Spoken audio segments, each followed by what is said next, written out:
Friends, मैं सुमित आपका स्वागत करता हूं हमारी इसी लर्निंग प्लेटफॉर्म पे। आज के इस वीडियो में जो हम डिस्कस करने वाले हो है हमारा परिवहन एवं संचार लेसन 8 जो मानव भूगोल के मूल सिद्धांत का एक पार्ट है। ठीक, आज के इस वीडियो में हम मात्र स्थल परिवहन पे ही फोकस करेंगे। जो हमारा नेक्स्ट वीडियो है उसमें हम डिस्कस करेंगे कि जल परिवहन क्या होता है, रेल मार्ग के बारे में और दूसरी चीज के बारे में हम नेक्स्ट वीडियो में डिस्कस करेंगे। खैर, रेल मार्ग के बारे में हम इसमें भी डिस्कस करेंगे कि रेल मार्ग बेसिकली क्या होता है। ओके, तो सबसे पहले हम ये जान लेते हैं कि परिवहन होता क्या है। तो परिवहन बेसिकली क्या होता है, किसी भी व्यक्ति, किसी भी वस्तु या किसी भी चीज को एक स्थान से दूसरे स्थान पर पहुंचाना ही बेसिकली क्या कहलाता है, परिवहन कहलाता है। ठीक, अब परिवहन कैसे आया, आपको पता है कि परिवहन में क्रांति कैसे आई कि स्टार्टिंग का जो टाइम पीरियड रहा उसमें सबसे पहले पहिए का आविष्कार हुआ है। पहिए का आविष्कार की वजह से व्यक्ति एक स्थान से दूसरे स्थान पे काफी तेज गति से जाने लगा। एंड जो परिवहन की विधाएं हैं कौन कौन सी है, स्थल परिवहन, जल परिवहन, वायु परिवहन। ये तीन परिवहन की विधाएं हैं जो बेसिकली हमने हर क्लासेस में पढ़ा है, जो हम इसमें भी पढ़ने वाले हैं। ठीक, तो आज का जो वीडियो है इसमें बेसिकली स्थल परिवहन पे फोकस करेंगे। आने वाले वीडियो में जल परिवहन और वायु परिवहन पे फोकस करेंगे एंड संचार को भी हम उसमें ही कवर करेंगे। ओके, तो सबसे पहले हम जानते हैं कि स्थल परिवहन होता क्या है एंड स्थल परिवहन से के हम किस हिस्सों में इसको हम डिवाइड कर सकते हैं। ओके, तो सबसे पहले हम ये जानते हैं कि स्थल परिवहन होता क्या है। सड़क परिवहन जो है वो क्या है, आज के टाइम का जो सबसे महत्वपूर्ण परिवहन के साधनों में जो सड़क परिवहन है, स्थल परिवहन है, काफी महत्वपूर्ण परिवहन के साधनों में से एक है, क्योंकि ये एक सस्ता भी माध्यम है और व्यक्ति को डोर टू डोर सेवाएं भी उपलब्ध करवाता है। यानी कि व्यक्ति सड़क परिवहन की सहायता से घर से घर तक की सेवाएं करता है एवं इसको जो लागत है ये और परिवहन के मुताबिक जो है क्या आता है, कम आता है। और इसका निर्माण हर स्थानों पे किया जा सकता है, चाहे पर्वतीय हिस्सा हो या फिर पठारी हिस्सा हो, मैदानी हो या किसी तट के हिस्सा हो, हर जगह पे इसका बेसिकली निर्माण किया जा सकता है। लेकिन इसके सामने में जो बेसिकली आपको चुनौती देखने को मिलती है, क्या देखने को मिलती है, प्राकृतिक आपदाओं में इसकी जो क्षति हो जाती है, यानी कि टूट जाता है एवं भ्रष्टाचार या दूसरे कारणों के कारण भी इसमें विकास जो है वो नहीं हो पाता। तो बेसिकली दो वीकनेस आप इसमें बता सकते हैं। ठीक है, पहला वीकनेस क्या, नेचुरल हजार्ड्स वगैरह ज्यादा प्राकृतिक आपदाएं आ जाती हैं या फिर कोई विपदा के दौरान इसको क्षति पहुंचता है। दूसरा भ्रष्टाचारियों के कारण भी इसका जो डेवलपमेंट है वो नहीं हो पाता। ठीक है, एंड जो स्थल परिवहन है काफी महत्वपूर्ण परिवहन के साधनों में से एक है। ठीक है, जब हम स्थल परिवहन की बात करते हैं उनमें सबसे पहले हम बात करते हैं महामार्ग के बारे में। इसे राष्ट्रीय मार्ग भी कहते हैं, कहा जाता है इसे। उसके बाद आता है राजमार्ग, उसके बाद आता है आपका सीमावर्ती सड़कें,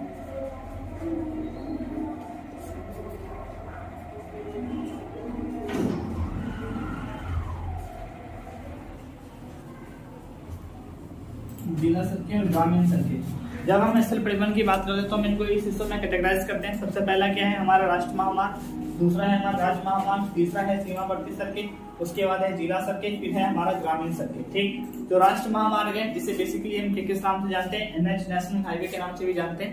नेशनल हाईवे की मुख्य विशेषता क्या है, इसमें हम किसी एक स्थान से दूसरे स्थान पे काफी तेज गति से जा सकते हैं बिना रोक टोक के। इसके साथ ये आधुनिक कृत से बना हुआ एक सुदृढ़ मार्ग होता है जिसमें किसी प्रकार का जाम नहीं होता। ठीक, इसके साथ जो भी परिवहन की अन्य विधाएं हैं, जैसे कि स्थल परिवहन में भी अलग अलग विधाएं हैं, वो इस पे तेज गति से एक स्थान से दूसरे स्थान पर जाती हैं।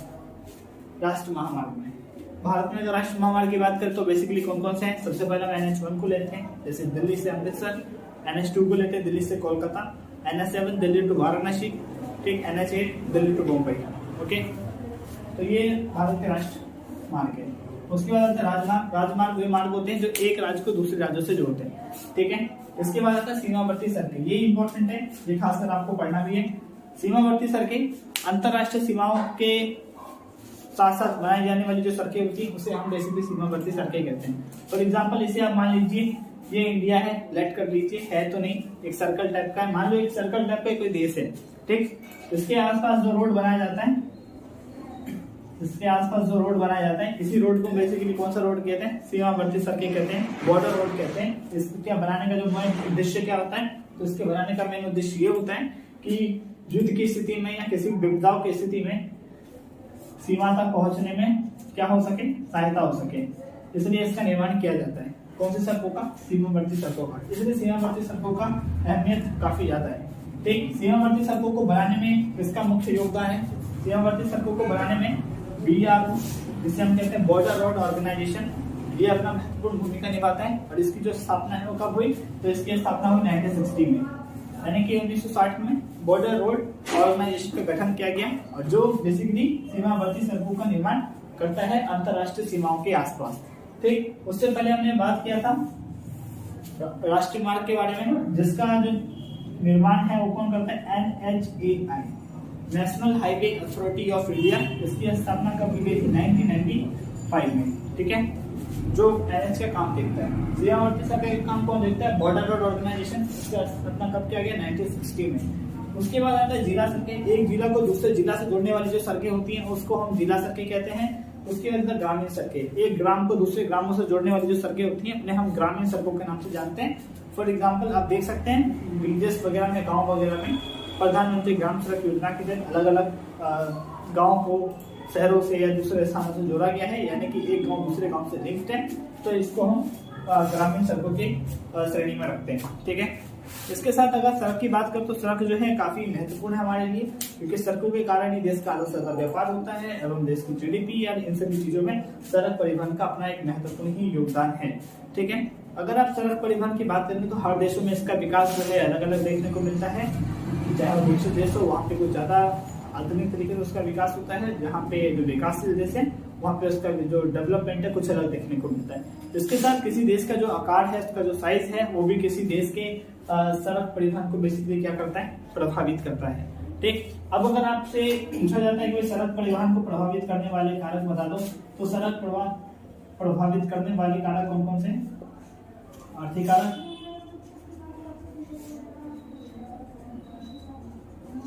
सामाजिक,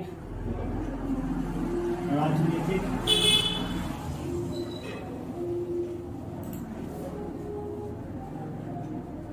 ऐतिहासिक।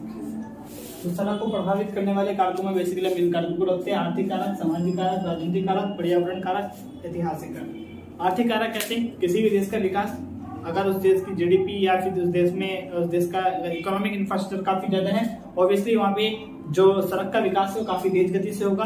अगर उस देश का या किसी भी स्थान में सड़क का निर्माण हो जाएगा, सामाजिक अस्थिरता उत्पन्न हो जाती है, तो सड़क का विकास जो है अवरुद्ध होता है। ठीक, उसके बाद आता है राजनीतिक कारक। सरकार का हस्तक्षेप भी सड़क निर्माण में काफी महत्वपूर्ण योगदान है। जहाँ की सरकार सुस्त तरीके से काम करती है वहाँ पे सड़क का निर्माण बिल्कुल भी संभव नहीं, और सरकार की तेज गति से काम करने से सड़क का निर्माण हो सकता है। पर्यावरण कारण से भी सड़क जो है प्रभावित होती है। मान लीजिए जो क्षेत्र सड़क निर्माण, मान लीजिए किसी स्थान पर सड़क निर्माण हो रहा है या फिर बन चुका है, बट फ्लड उस एरिया में काफी ज्यादा आता जा रहा है, तो सड़क उस एरिया में ज्यादा टाइम तक टिक नहीं सकता। उसके बाद होता है ऐतिहासिक कारक। ऐतिहासिक कारक भी सड़क निर्माण को प्रभावित करती है। जैसे कि आप देख सकते हैं चार धाम की जो गवर्नमेंट का प्रोजेक्ट है, चार धाम का जो सड़क मार्ग बनाया जा रहा है, जिनमें बद्रीनाथ, केदारनाथ, यमुनोत्री, गंगोत्री, ऐतिहासिक कारणों के कारण इन सभी चारों को आपस में जोड़ा जा रहा है, इंटरलिंक हो रहे हैं, किससे, सड़कों के कारण ही लिंक हो रहे हैं। ठीक है, तो ये सभी कारण जो है सड़कों को क्या करते हैं, बेसिकली प्रभावित करता है। ठीक है, ऑलरेडी मैंने आपके साथ डिस्कस किया सीमावर्ती सड़कें क्या है, एक अलग सेपरेट टॉपिक है। इसके बाद जो अब हमें जो डिस्कस करना है वो डिस्कस करना है रेल मार्ग के बारे में। ठीक है, जो रेल मार्ग है, रेल मार्ग कहाँ है, ये भी एक परिवहन का ही एक मुख्य भाग है, क्योंकि जो रेल है वो कहाँ चलता है, बेसिकली स्थल पर ही चलता है, इसलिए रेल मार्ग को हम स्थल परिवहन का ही एक भाग मान के चलते हैं। रेल मार्ग जो है वो काफी सस्ता माध्यम है, जिसके साथ एक स्थान से दूसरे स्थान तक काफी तीव्र गति से पहुंचा जा सकता है। इसके साथ ये हर लोगों के लिए एक उच्च कोटि का अगर मान के चले तो परिवहन है, यानी कि जो रेल मार्ग है उसमें हर तरीके के जो लोग हैं इसमें ट्रेवल कर सकते हैं, सफर कर सकते हैं। इसके साथ साथ जो रेल मार्ग है वो विभिन्न संस्कृति के लोगों को एक साथ भी लाता है। जैसे कि आप जब अपने विलेज जाते हैं या कहीं टूर पे जाते हैं तो आप देखते हैं कि अलग अलग कल्चर के लोग एक साथ रहते हैं, तो आपको कल्चर भी मिलता है, जो आपकी कस्टम्स हैं वो भी एक दूसरे से मिलते जुलते रहते हैं। ठीक है, तो रेल मार्ग इन सभी चीजों के लिए फोकस करते हैं। रेल मार्ग को भी बेसिकली यही चीज प्रभावित करते हैं, आर्थिक, सामाजिक, राजनीतिक, पर्यावरण, ऐतिहासिक कारक भी रेल मार्ग को बेसिकली क्या करते हैं, प्रभावित करते हैं। और रेल मार्ग के उनके विकास के आधार पर या फिर अगर रेल मार्ग को देखें तो उनको तीन हिस्सों में बांटा गया है। पहला हिस्सा क्या है, नैरो गेज, दूसरा हिस्सा क्या है, मीटर गेज, और तीसरा हिस्सा क्या है हमारा, ब्रॉड गेज। नैरो गेज है वो क्या है, 0.69 मीटर, मीटर गेज है 1 मीटर और ब्रॉड गेज है 1.73 मीटर। तो narrow gauge, metre gauge, broad gauge, इन तीनों को बांटा गया है रेलवे की श्रेणियों के हिसाब से, यानी कि इनका जो कितना गेज कम की जो पटरी है उस हिसाब से। इसके साथ अगर रेलवे की हम बात करें तो ये संयुक्त राज्य अमेरिका, ब्रिटेन, ठीक है, उसके बाद हमारा चीन, इसके बाद इंडिया, ये सारे लोगों के दैनिक जीवन का एक अहम हिस्सा है, क्योंकि इन क्षेत्रों में जो लोग हैं काफी ज्यादा मात्रा में से क्या करते हैं, सफर करते हैं। फॉर एग्जाम्पल आप इंडिया को ही ले सकते हैं। आए दिन जो दिल्ली है वहां पे मेट्रो से लोगों का सफर काफी ज्यादा मात्रा में होता है। एंड अगर मुंबई की बात करते हैं तो लोकल ट्रेनों का लोग उसमें काफी ज्यादा मात्रा में सफर करते हैं अपने कार्यरत स्थान पे जाने के लिए। ओके, इसके साथ अब जो हमें इसमें पढ़ना है वो पढ़ना है पार महाद्वीप रेल मार्ग क्या होता है। जब हम रेल मार्ग के बारे में पढ़ रहे हैं तो हमें वर्ल्ड रेफरेंस से भी रेल मार्ग के बारे में पढ़ना है कि भाई कनाडा में कैसा है, रशिया में कैसा है, ऑस्ट्रेलिया में कैसा है, इसके ऊपर ही फोकस करना है। क्योंकि जब एग्जाम्स में सवाल पूछे जाते हैं तो यही पूछा जाता है पार साइबेरियन रेल मार्ग क्या है, इसकी विशेषताओं को बताओ, या फिर पार कैनेडियन रेल मार्ग क्या है, इसकी विशेषताओं को बताओ, या फिर पार ऑस्ट्रेलियन रेल मार्ग क्या है, इसकी विशेषताओं को बताओ। ठीक, तो सबसे पहले हम डिस्कस करते हैं पार महाद्वीप रेल मार्ग क्या होता है।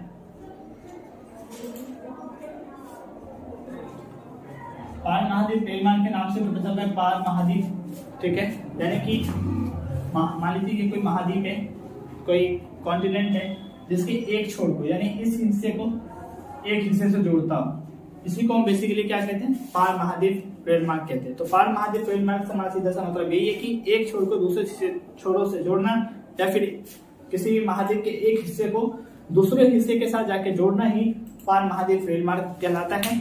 अगर अब हम पार महाद्वीप रेल मार्ग की बात करें, सबसे पहले हम बात करेंगे पार साइबेरियन रेल मार्ग, फिर पार कैनेडियन रेल मार्ग एंड पार ऑस्ट्रेलियन रेल मार्ग। ठीक है, तो सबसे पहले हम डिस्कस करते हैं पार साइबेरियन रेल मार्ग के बारे में कि पार साइबेरियन रेल मार्ग क्या है एवं इसकी विशेषता क्या है। ठीक है,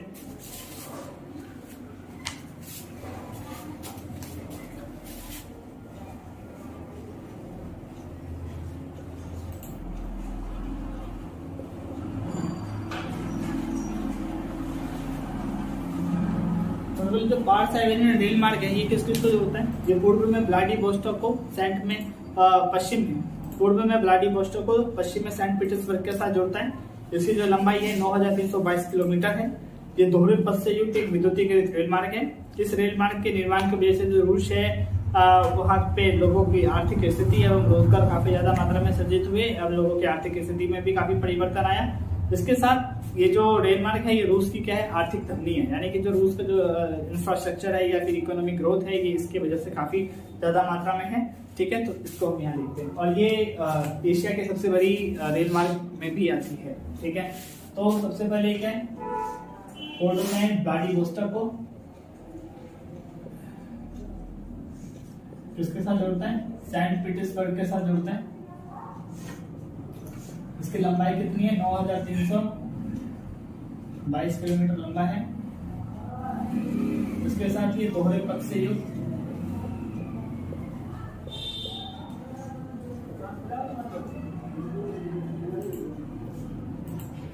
विद्युतीकृत रेल मार्ग है।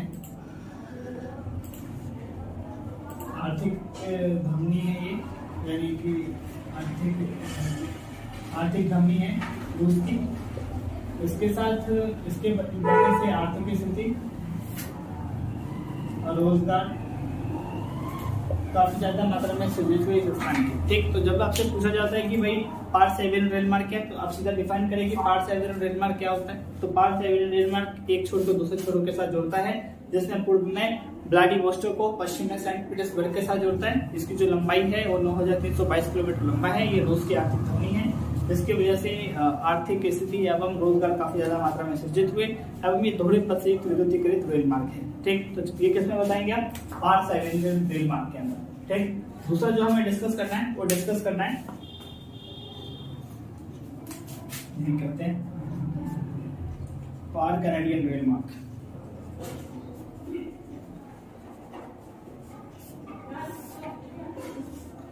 पहला ये कनाडा की आर्थिक धमनी है।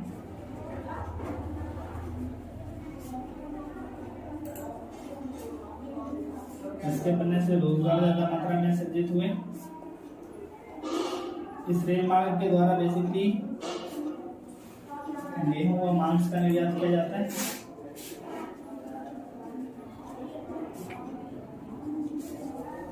ये हैलिफैक्स को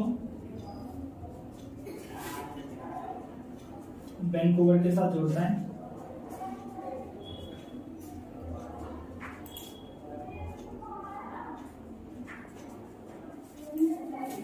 इसके साथ जो इसकी जो लंबाई है कितनी है, 7050 किलोमीटर की लंबाई है।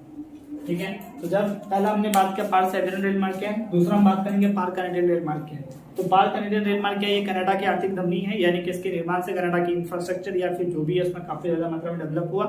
इसके वजह से रोजगार सृजित हुआ इस स्थान पे। बेसिकली इसके द्वारा जो गेहूं और मांस का निर्यात जो है किया जाता है, एवं ये हैलिफैक्स को किसके साथ जोड़ता है, वैंकूवर के साथ जोड़ता है।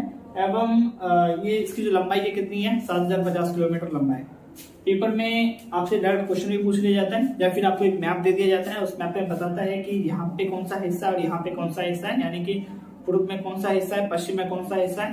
तो पूर्व में आपका कौन सा हिस्सा हो गया, हैलिफैक्स हो गया, एंड पश्चिम में आपको कौन सा हिस्सा हो गया, वैंकूवर हो गया। ठीक, तो पूर्व में हैलिफैक्स एंड पश्चिम में वैंकूवर को आपस में जोड़ता है। अब जो तीसरा हमें बात करना है, वो बात करना है पार स्ट्रेडियन रेल मार्ग क्या है। अब हम पार स्ट्रेडियन रेल मार्ग के बारे में समझेंगे। ठीक है,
इसके साथ अब हमें जो डिस्कस करना है पार ऑस्ट्रेलियन रेल मार्ग क्या है। सबसे पहले जो पार ऑस्ट्रेलियन रेल मार्ग की बात करते हैं, ये ऑस्ट्रेलिया का एकमात्र रेल मार्ग है, ये हमें पहले समझना है। ये किसको आपस में जोड़ता है, ये पर्थ को सिडनी के आपस में जोड़ता है। इसके वजह से लोगों में रोजगार है, ये ऑस्ट्रेलिया की आर्थिक धमनी है, और इसके साथ ये दोहरे पथ से विद्युतीकृत क्या है, रेल मार्ग भी है। ठीक है, तो इस वीडियो में जो हमने बेसिकली डिस्कस किया, हमने ये डिस्कस किया कि भाई परिवहन क्या होता है, एंड परिवहन की जो विधाएं हैं, स्थल परिवहन, जल परिवहन, वायु परिवहन, जिनमें से हमने ये डिस्कस किया कि स्थल परिवहन के बारे में, जिसमें हमने ये देखा कि भाई स्थल परिवहन है तो उनके कौन कौन से प्रकार हैं, एवं इसके साथ स्थल परिवहन को प्रभावित करने वाले कारक कौन कौन से हैं। इसके साथ हमने डिस्कस किया कि सीमावर्ती सड़कें क्या होती हैं, महामार्ग क्या होते हैं, राज्य मार्ग क्या होता है, जिला सड़कें क्या होती है, ग्रामीण सड़कें क्या होती है, इसको हमने फोकस किया। उसके बाद डायरेक्ट हमने डिस्कस किया कि रेल मार्ग क्या होता है, इंपॉर्टेंस ऑफ रेल मार्ग क्या क्या है, रेल मार्ग को ब्रॉडली किन हिस्सों में बांटा गया, narrow gauge, metre gauge, broad gauge. उसके बाद हमने डिस्कस किया पार महाद्वीप रेल मार्ग क्या है, जिसमें मैंने आपको बताया कि पार महाद्वीप रेल मार्ग यानी कि महाद्वीप के एक हिस्से को दूसरे हिस्सों के साथ जो जोड़ता है, वही पार महाद्वीप रेल मार्ग है। जो हम इसमें हमने आपके बुक में भी 3 है, उस पर हमने फोकस किया। पहला है पार साइबेरियन रेल मार्ग, पार कैनेडियन रेल मार्ग एंड पार ऑस्ट्रेलियन रेल मार्ग। ठीक, इसके साथ अब जो हमारा जल परिवहन एवं वायु परिवहन के जो 2 परिवहन के माध्यम रह गए हैं, और इसके साथ संचार जो रह गए हैं, इसको हम अपने नेक्स्ट वीडियो में कवर करेंगे। तब तक के लिए धन्यवाद।